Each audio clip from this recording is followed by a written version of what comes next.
ndaga box esitalimu eddagala. Box etalimu. Ziri full. Ye pharmacy esoose. Okuba n'eddagala erijjudde. Ndaga kirema ende kufuna eddagala. Basemba kufuna onu. Naddagala kirimu afu.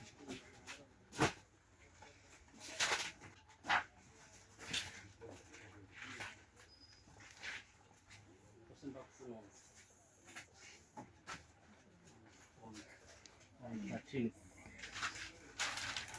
Mwafuna ki? Mostly twafuna all. Nkugambye ndaga bye mwafuna.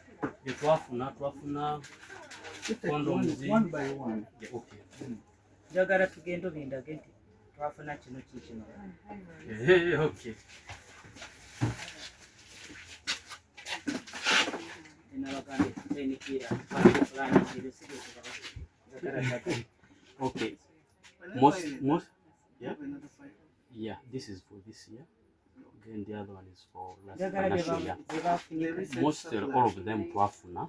Nsomera mu kitabo mwafuna gundi zimeka mbale z'olinawo. Stock cards were ziri awo.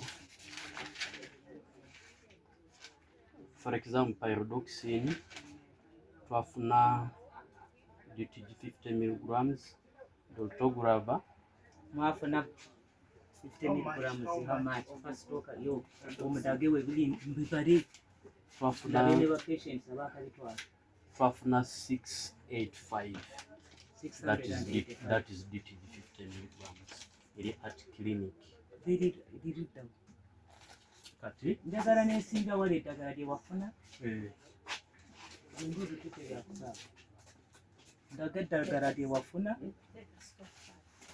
Ndaga